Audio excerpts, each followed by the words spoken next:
Hello students, আমি ইয়াৰ আগলৈকে কি শিকি আছিলো সিনথেটিক ফাইবাৰ এণ্ড প্লাষ্টিক এইটো চেপ্টাৰ ক্লাছ 8ৰ আমি কোনটো চেপ্টাৰ চাই আছিলো synthetic fibres and plastics synthetic fibres and plastics অসমীয়াত আমি ইয়াক কি বুলি কওঁ সাংশ্লেষিক আঁহ আৰু প্লাষ্টিক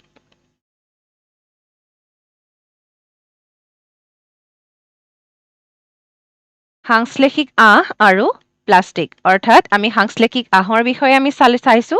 আৰু আমি প্লাষ্টিকৰ বিষয়েও চাম এতিয়া সাংশ্লেষিক আঁহ বা synthetic fibre made fibre fabric এই বস্তুবিলাক আমি অলপ আমি গম পালো এতিয়া আমি নেচাৰেল ফাইবাৰ আৰু আৰ্টিফিচিয়েল ফাইবাৰৰ মাজৰ ডিফাৰেন্সো আমি গম পাইছিলো আৰু মই তোমালোকক কৈছিলো নেচাৰেল ফাইবাৰ আৰু আৰ্টিফিচিয়েল ফাইবাৰ অৰ্থাৎ প্ৰাকৃতিক আঁহ আৰু মানৱ সৃষ্ট আঁহৰ মাজত থকা পাৰ্থক্যবিলাক তোমালোকক লিখিবলৈ কৈছিলো যদি তোমালোকে লিখা নাই এতিয়ালৈকে তেতিয়াহ'লে তোমালোকে লিখি ল'বা এতিয়া আমি আজি কি চাম আমি আজি চাম বেলেগ বেলেগ ধৰণৰ আৰ্টিফিচিয়েল ফাইবাৰবিলাক অৰ্থাৎ সাংশ্লেষিক আঁহৰ প্ৰকাৰবিলাক তোমালোকে কি লিখিব পাৰা এনেকৈ লিখি ল'বা প্ৰথমতে ষ্টাৰ্টিঙত তোমালোকে লিখি ল'বা সাংশ্লেষিক আঁহৰ প্ৰকাৰ বা different types of artificial fibers অৰ্থাৎ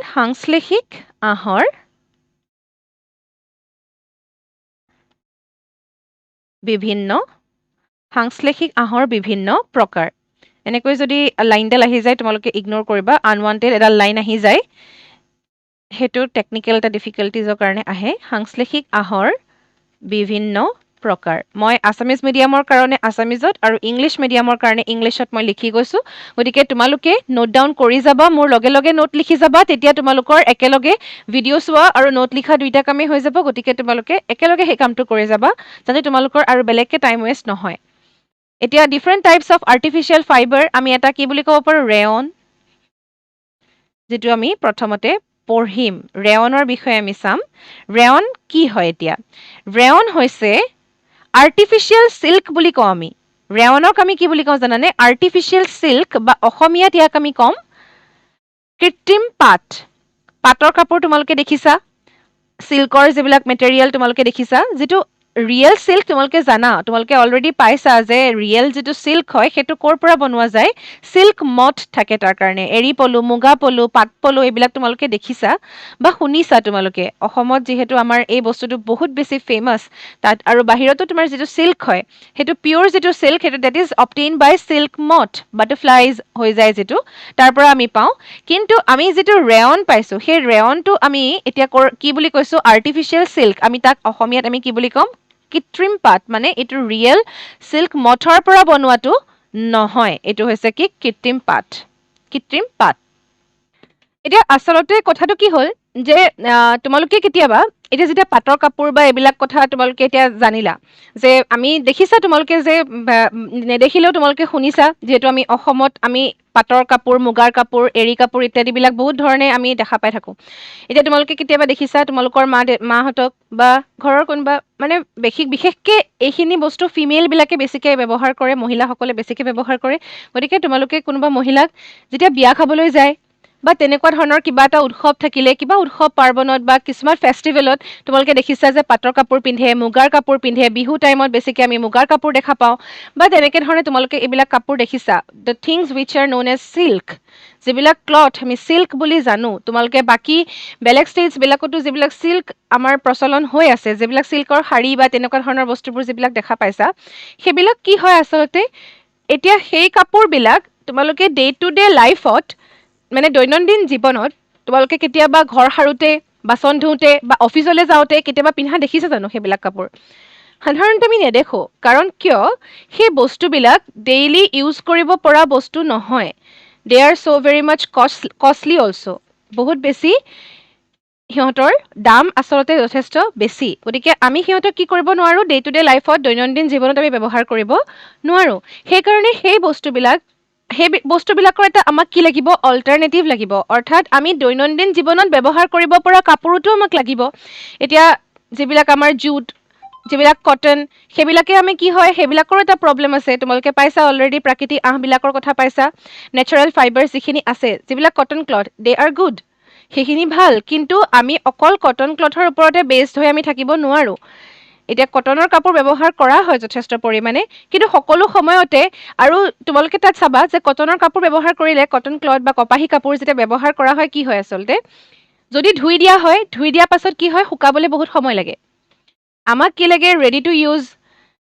লেছ প্ৰাইজ তেনেকুৱা কিছুমান যিবিলাক ইকনমিকেলি এফৰ্ডেবল তেনেকুৱা ধৰণৰ বস্তু যিবিলাক আমি সোনকালে ধুই শুকুৱাব পাৰোঁ we can use them in different purposes এতিয়া কটনৰ তোমালোকে ৰছী ব্যৱহাৰ কৰিব নোৱাৰা চব কামৰ কাৰণে এতিয়া মই পেৰাচুটত উঠিবলৈ আছে পেৰাচুটত উঠিবলগীয়া হৈছে বা ক'ৰবাৰ পৰা পেৰাগ্লাইডিং কৰিব লগা হৈছে বা পাহাৰ বগাব লগা হৈছে তাত যিডাল ৰছী ব্যৱহাৰ কৰিম that cannot be a cotton rope গতিকে আমি কি চাব লাগিব যে durable washable economic all the things has to be present all the things have to be present in the cloth which we are using different type of fiber এটা আমাক লাগিব সেই ফাইবাৰটো বনাবৰ কাৰণে কি মেথড এপ্লাই কৰিলে আৰ্টিফিচিয়েল মেথড কিছুমান apply কৰিলে মই তোমালোকক আৰ্টিফিচিয়েল ফাইবাৰ বনোৱাৰ এটা মেথড দেখাইছিলোঁ কেনেকৈ স্পিনাৰেট ইউজ কৰি পেলাই বনাব পাৰে তেনেকৈ ধৰণে ৰেয়নো প্ৰথমবাৰৰ কাৰণে প্ৰস্তুত কৰি উলিয়াইছিলে আৰু ৰেয়ন হৈছে এটা মানে ৰাসায়নিক প্ৰক্ৰিয়াৰে বা কেমিকেল মেথড ইউজ কৰি বনোৱা ফাৰ্ষ্ট মেন মেড ফাইবাৰ খালি আমি তাক কি ক'ব নোৱাৰোঁ ফুল্লি চিন্থেটিক বুলি ক'ব নোৱাৰোঁ কাৰণ তাৰ যিটো ৰ মেটেৰিয়েল মানে কেঁচা সামগ্ৰী যিটো ব্যৱহাৰ কৰিছিলে সেই বস্তুটো আচলতে কি ব্যৱহাৰ কৰিছিলে তাৰ যিটো চ'ৰ্চ মানে উৎস সেই উৎসটো আচলতে কি আছিলে নেচাৰেল চ'ৰ্চ আছিলে নেচাৰেল চ'ৰ্চ হোৱাৰ কাৰণে আমি কি ক'ব নোৱাৰোঁ ৰেয়নক আমি ছেমি চিন্থেটিক বুলি কওঁ সেই কথাটো তোমালোকে জানিব লাগিব ৰেয়নক আমি মানে ফুল্লি চিন্থেটিক বুলি ক'ব নোৱাৰোঁ কাৰণ তাক মানে আমি ক'ৰ পৰা পাইছিলোঁ কাঠৰ যিটো মণ্ড বুলি কোৱা হয় উড পাল্প তাৰ পৰা আমি পাইছিলোঁ এইখিনি কথা আমি আহিম এতিয়া আমি ৰেয়ন কি বুলি গম পালোঁ আৰ্টিফিচিয়েল চিল্ক বুলি গম পালোঁ তাৰপাছত তোমালোকে আৰু এটা কথা গম পালা যে ফাৰ্ষ্ট মেন মেড ফাইবাৰ মানে কি হ'ব মানৱ সৃষ্ট আহ লিখি লোৱা যে প্ৰথম মানৱ সৃষ্ট আহ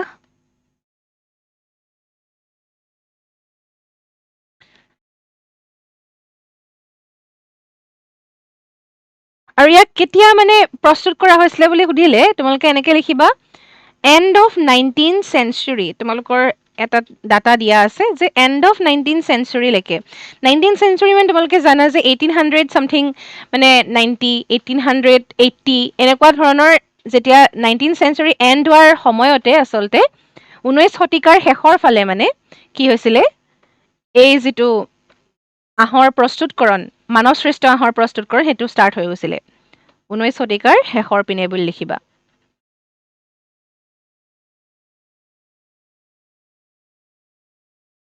হ'ল ইয়াৰ পাছত আমি কি চাম প্ৰডাকশ্যন অফ ৰেয়ন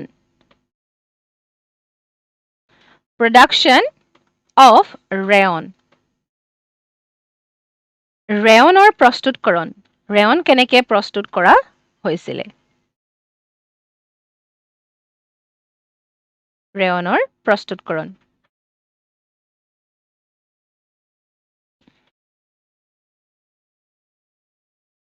এতিয়া primarily obtained from wood pulp অৰ্থাৎ কাঠৰ যিটো মণ্ড বুলি কোৱা হয় কাঠৰ গুৰি টাইপ এটা বস্তু যেনেকৈ কাঠবিলাক যে হেৰি কৰিলে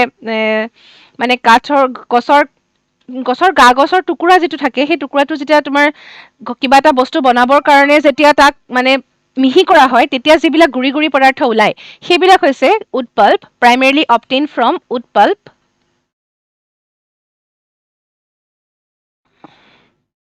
কাঠৰ গুৰিৰ পৰা প্ৰস্তুত কৰা হৈছিল বুলি লিখিবা বা কাঠৰ মণ্ডৰ পৰা প্ৰস্তুত কৰা হৈছিল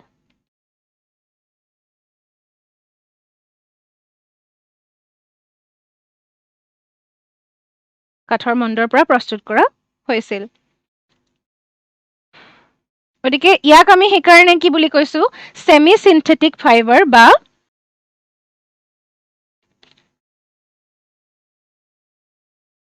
বা আমি ইয়াক কেনেকৈ বুলি ক'ব পাৰোঁ অৰ্ধ সংশ্লেষিক আহ অৰ্ধ সাংশ্লেষিক আহ ই সাংশ্লেষিক আহ হয় মানুহে সৃষ্টি কৰা আহ হয় কিন্তু অৰ্ধ বুলি কৈছে কাৰণ ইয়াক আমি ক'ৰ পৰা পাইছোঁ ছেমি চিন্থেটিক বুলি কৈছোঁ কেলে কৈছোঁ তাৰ কাৰণটো হৈছে যে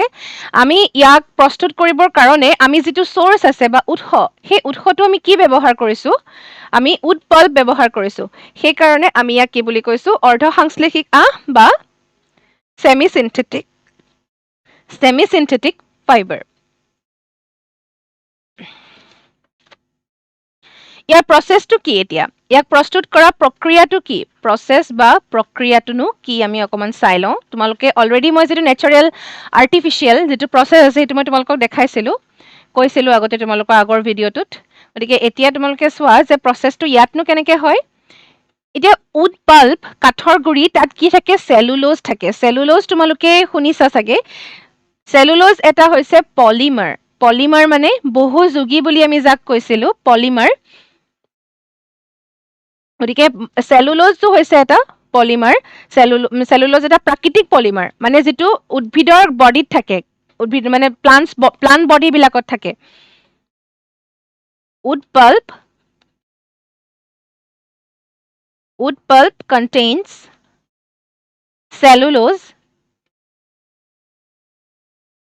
চেলুলোজটো এটা কি বুলি কৈছোঁ polymer wood pulp contains polymer কাঠৰ গুৰিত কি থাকে কাঠৰ গুৰিত চেলুলোজ মানে চেলুলোজটো কি এটা বহুযোগী চেলুলোজ এটা বহুযোগী থাকে এইটো এটা প্ৰথম পইণ্ট তাৰ পাছত কি আহিলে chemically converted to soluble compound ৰাসায়নিকভাৱে ইয়াক কি কৰা হয় সলিউবল কম্পাউণ্ড অৰ্থাৎ সলিউবল মানে কি হয় যিটো বস্তু মিক্স হৈ যায় তেনেকুৱা ধৰণৰ এটা কম্পাউণ্ডলে তেনেকুৱা ধৰণৰ এটা যৌগলে তাক কি কৰি দিয়া হয় সলনি কৰি দিয়া হয় কনভাৰ্টেড ইনটু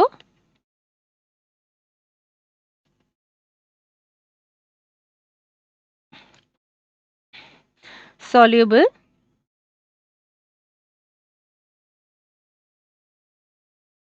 compound আৰু লিখিবা যে কেমিকেলি কনভাৰ্টেড ইনটু থাকি গৈছিলে মোৰ এই ৱৰ্ডটো chemically converted into soluble compound বুলি লিখিবা ৰাসায়নিকভাৱে কাৰণ আমি ইয়াক ডিৰেক্টলি দি দিলেই ই সলিউবল হৈ নাযায় ইয়াক ৰাসায়নিকভাৱে সলিউবল কৰিব লগা হয় ৰাসায়নিকভাৱে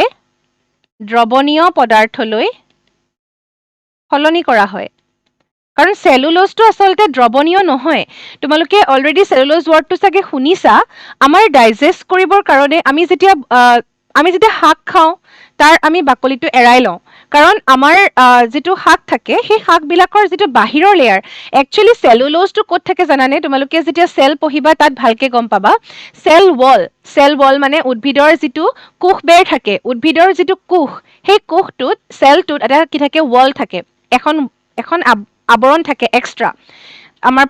এনিমেল বডিত নাথাকে যিটো তোমাৰ প্লান্ট বডিত থাকে কিন্তু প্লান্ট বডিৰ যিটো চেল সেই চেলটোত এটা এক্সট্ৰা লেয়াৰ থাকে এক্সট্ৰা লেয়াৰটোৰ কাৰণে প্লান্ট বডিটো খুব মানে ষ্ট্ৰং যে হয় আমাৰ বডিটো কি কৰিব পাৰি তোমালোকে যদি হাতেৰে পিঞ্চ কৰি দিয়া তেতিয়াহ'লে আমি দুখ পাওঁ বা চেপেটা হৈ যায় বা তেনেকুৱা কিন্তু তোমালোকে গছ এজোপা গৈতো কেতিয়াওতো তোমালোকে পিঞ্চ নকৰা বা চেপেটা হৈ নাযায় কাৰণ সিহঁতৰ বডিটো কি হয় খুব ষ্টিফ এণ্ড ৰাফ আৰু সেইটো কেলে হয় due to the presence of cellulose in the cell wall কোষবেৰত কি থাকে চেলুলোজ থাকে কাৰণে আচলতে সেইটো কণ্ডিশ্যন হয় আৰু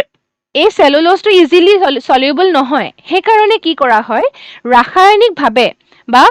কেমিকেলি ইয়াক কি কৰি দিয়া হয় কনভাৰ্টেড ইনটু সলিউবল কম্পাউণ্ড ৰাসায়নিকভাৱে দ্ৰৱণীয় পদাৰ্থলৈ সলনি কৰি লোৱা হয়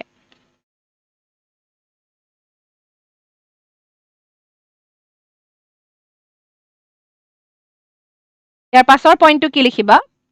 এনেকৈ কাৰ্চিন দি ল'বা পাছ থ্ৰু স্পিনাৰেটটো মই কৈছিলোঁ তোমালোকক এটা মেচিন হয় ইয়াৰ কোনো ধৰণৰ অসমীয়া এটা নাম তেনেকুৱা কোনো অসমীয়া নাম নাই গতিকে তোমালোকে লিখি থবা স্পিনাৰেট বুলিয়ে লিখি থবা এটা স্পিন কৰিব পৰা ঘূৰাব পৰা এটা আচলতে মেচিন থাকে স্পিনাৰেট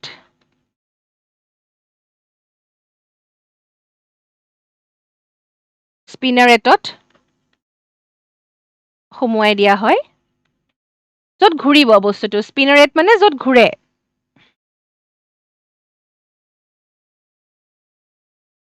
তাৰ পাছত come out as filament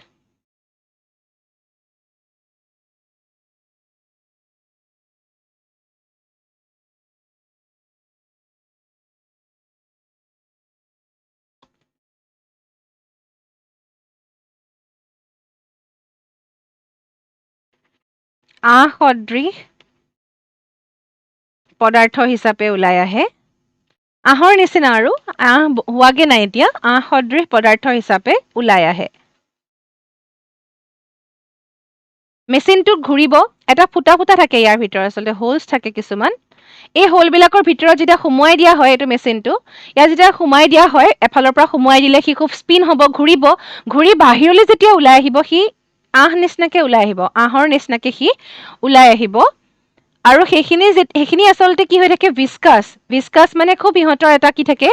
jelly নিচিনা পদাৰ্থটো তেনেকুৱা ধৰণৰ হৈ থাকে আৰু সিহঁতক কি কৰিব লাগিব তুমি সলিডিফাই কৰিব লাগিব সলিডিফাই মানে তাক কঠিন পদাৰ্থলৈ সলনি কৰিব লাগিব solidified and formed as rayon fibers and formed as rayon fibers কঠিন কৰা হয় গোটা বান্ধিবলৈ দিয়া হয় বা কঠিন কৰা হয় এনেকৈ ধৰণে লিখিব পাৰা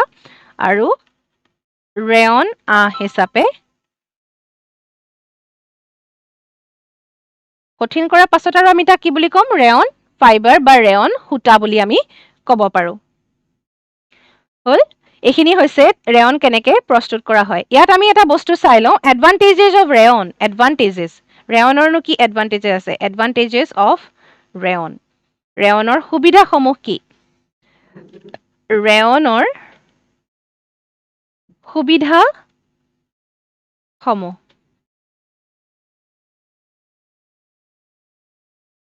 Number 1 resembles silk in appearance সেইটো এটা ইম্পৰ্টেণ্ট কথা মানে দেখিবলৈ কেনেকুৱা সিল্কৰ নিচিনা গতিকে আজিকালি তোমালোকে দেখিছাই এতিয়া পাটৰ কাপোৰ এযোৰৰ দাম কিমান হয় 10000 মিনিমাম 10000 7000 8000 9000 10000 পৰা ষ্টাৰ্ট কৰি আমি 1 লাখলৈকে আমি পাটৰ কাপোৰ পাব পাৰোঁ গতিকে সেই বস্তুবিলাকৰ বহুত বেছি কষ্টলি মানে মই এইটো বুজাব চেষ্টা কৰিছোঁ কিন্তু ৰেয়ন তোমালোকে 100 টকা 200 টকাৰ পৰা আৰম্ভ কৰি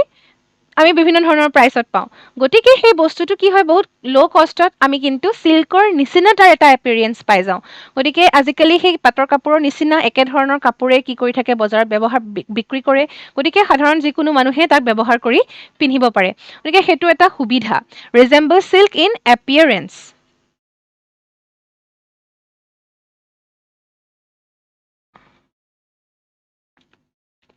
দেখিবলৈ কেনেকুৱা পাটৰ কাপোৰ নিচিনা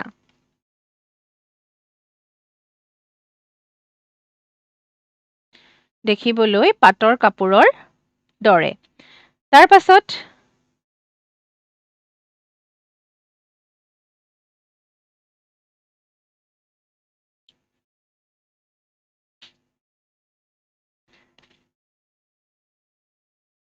cheaper than silk এটো তোমালোকে গম পালা যে cheaper হয় পাটৰ কাপোৰতকৈ তাৰ কি হয় দাম কম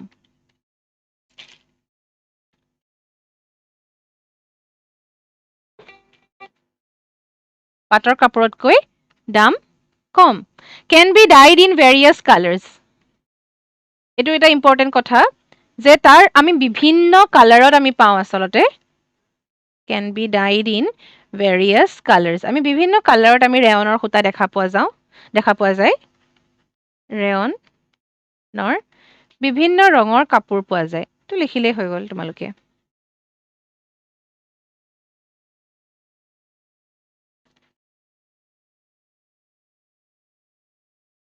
পাটৰ কাপোৰৰ ক্ষেত্ৰত যেনে হলেও অলপ লিমিটেড থাকে কালাৰ বিলাক কিন্তু ইয়াত কি হয় বিভিন্ন ধৰণৰ ৰঙৰ বিভিন্ন যিকোনো ধৰণৰ ৰঙৰ আমি কাপোৰ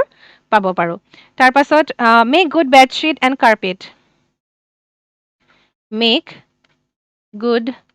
বেডশ্বীট তোমালোকে জানা বেডশ্বীট কেনেকৈ বেডশ্বীট এণ্ড কাৰ্পেট বেড কভাৰখনৰ যিটো ওপৰৰ বেডশ্বীট থাকে বেডশ্বীট আৰু কাৰ্পেটৰ কাৰণে আমি কি ইউজ কৰিব পাৰোঁ ৰেয়ন ইউজ কৰিব পাৰোঁ ৰেয়ন ক্লথ ইউজ কৰিব পৰা হয় মানে বিছনা চাদৰ মই কাটি দিয়া নাই ইয়াত বাই মিষ্টেক হৈ গৈছে এইটো কাটিছোঁ আচলতে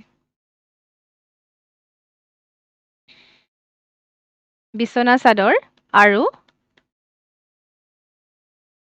কাৰ্পেট বনাব পাৰি ইয়াৰ এটা কথা আছে কেনেকৈ বনাব পাৰি তাৰ এটা কথা আছে এনেকৈ লিখি ল'বা mixed with other fibers অৰ্থাৎ অন্য বেলেগৰ লগত মিহলি কৰি লোৱা হয় অন্য বেলেগ আহৰ লগত মিহলি কৰা হয় অন্যান্য আহৰ মিশ্ৰণ কেনেকৈ প্ৰথমটো হৈছে with cotton মানে বেডশ্বীট আৰু কাৰ্পেট কেনেকৈ বনোৱা হয় আচলতে সেইটো কথা মই কৈ আছোঁ উইথ কটন আমি কি বনাব পাৰোঁ মানে ৰেয়ন ডাইৰেক্টলি তুমি চিল্কৰ কাপোৰ এখন বেডশ্বীট হিচাপে আমি ইউজ কৰিব নোৱাৰোঁ কাৰণ তাক আমি ইউজ কৰিবলৈ হ'লে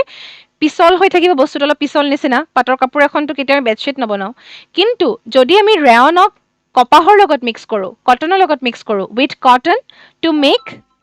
বেডশ্বীট সেইটো কথা কোৱা হৈছে যে বিছনা চাদৰ বনাবৰ কাৰণে আমি কিহৰ লগত মিশ্ৰণ কৰোঁ বিছনা চাদৰৰ বাবে তোমালোকে লিখি ল'বা যে বিছনা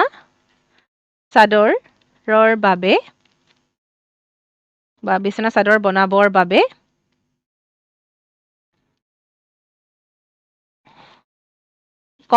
কপাহৰ লগত মিক্স কৰা হয় কপাহৰ লগত মিশ্ৰণ বিছনা চাদৰৰ কাৰণে আমি কপাহৰ লগত আৰু ঊলৰ লগত মিক্স কৰি উইথ ঊল তোমালোকে জানা আমি ভেড়া ছাগলী ইত্যাদিবিলাকৰ পৰা আমি কি পাব পাৰোঁ ঊল পাব পাৰোঁ মানে শ্বেপবিলাকৰ পৰা উইথ ঊল টু মেক কি হ'ব কাৰ্পেট কিন্তু ঊলৰ কাপোৰটো ঊলৰ যিটো সূতা থাকে সেইটো অলপ মোটা হয় টান হয় গতিকে ঊলৰ লগত মিক্স কৰি কাৰ্পেট বনাব পাৰি কাৰ্পেটৰ কাৰণে আমাক বেছি ষ্ট্ৰং লাগিব সূতাটো গতিকে আমি কি কৰিব লাগে ঊলৰ লগত মিক্স কৰি ঊণৰ লগত মিহলি কৰি কি বনোৱা হয় কাৰ্পেট বনোৱা হয় গতিকে এইখিনিয়ে হ'ল ৰেয়নৰ বিষয়ে তোমালোকে খুব সুন্দৰকৈ এই গোটেই ৰেয়নৰ বিষয়ে লিখি ল'বা আমাৰ ইয়াতে ৰেয়নৰ গোটেইখিনি কথা আমি কভাৰ কৰিছোঁ ৰেয়ন ক'ৰ পৰা প্ৰস্তুত কৰা হয় ৰেয়ন আচলতে কি বস্তু তাক ক'ৰ পৰা প্ৰস্তুত কৰা হয় কেনেকৈ প্ৰস্তুত কৰা হয় আৰু ৰেয়ন আমি কি কি কামত ইউজ কৰিব পাৰোঁ তাৰ সুবিধাসমূহ কি তোমালোকে ইয়াৰ পাছত ৰেয়নৰ অসুবিধাসমূহ উলিয়াবা আচলতে মই ইয়াতে এডভান্টেজেছ দিছোঁ আৰু ডিছএডভান্টেজ দিয়া নাই কাৰণ আমি একেলগে গোটেইখিনি ডিছএডভান্টেজ আমি চাব পাৰিম কাৰণ প্ৰত্যেকটো সূতাৰ ক্ষেত্ৰত ডিছএডভান্টেজ অলমষ্ট একেই পাবা তোমালোকে গতিকে তোমালোকে নিজে লিখিবলৈ ভাবি চাবাচোন কি হয় ডিছএডভান্টেজেছ কি হ'ব পাৰে তোমালোকে নিজে এবাৰ ভাবি চাবা যিবিলাক আৰ্টিফিচিয়েল ক্লথ আছে সেইবিলাকৰ কাৰণে আৰ্টিফিচিয়েল বা মেন মেড যিবিলাক ফাইবাৰ আছে সেইবিলাকৰ কাৰণে ডিছএডভান্টেজ কি হ'ব পাৰে তোমালোকে নিজে ভাবি চাবা আৰু এতিয়ালৈকে মই যিমানখিনি লিখালোঁ তোমালোকে ভালকৈ লিখি মোক দেখুৱাবা